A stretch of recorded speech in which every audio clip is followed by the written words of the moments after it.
C'était la fille des Pères Noël, j'étais le fils de Père Fouettard. Elle s'appelait Marie-Noël, je m'appelais Jean Balthazar. Salut les gens. Aujourd'hui on va parler du soi. Autant avec l'âme on ne peut pas dire mon âme, car l'âme c'est nous. Autant avec le soi on peut dire mon soi. Tout comme on peut dire mon esprit, car les deux sont extérieurs à nous. Le soi, ce n'est pas l'âme, et l'esprit idem. Pour comprendre ces quelques différences, il faut se référer au jeu 3D. Lunettes exigées, car sinon vous ne comprendrez rien au jeu dans lequel vous évoluez.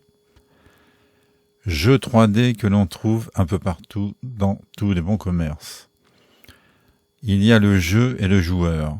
Dans le jeu, il y a les rôles et les règles afférents au jeu.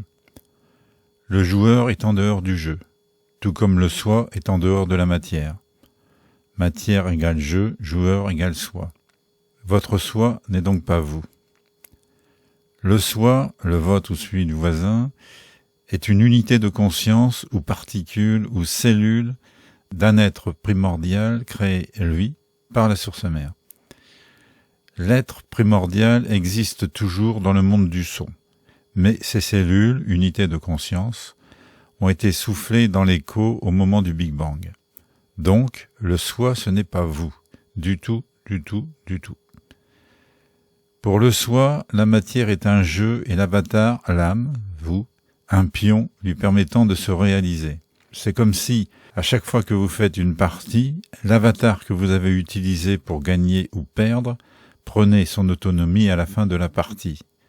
L'avatar, ce n'est pas vous, vous êtes le joueur. Mais par contre, vous avez créé un être qui va prendre ou pas son autonomie.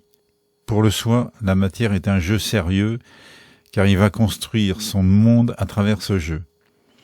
À chaque partie, il crée une âme à laquelle il donne un peu de sa conscience. Chaque partie est différente de celle qui a précédé, voire l'horloge karmique déjà expliquée ailleurs.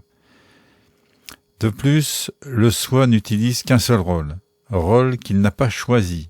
Dans le jeu que vous achetez dans un magasin, vous avez toujours le rôle du héros. Dans la réalité matière, non. Le soi n'a aucun choix. Il doit faire avec. On peut aussi considérer le soi comme une sorte de guide. Certains médiums, certains canaux peuvent le prendre ou le recevoir comme une sorte de guide. Voilà. Des questions les amis ? C'était la fille des Pères Noël.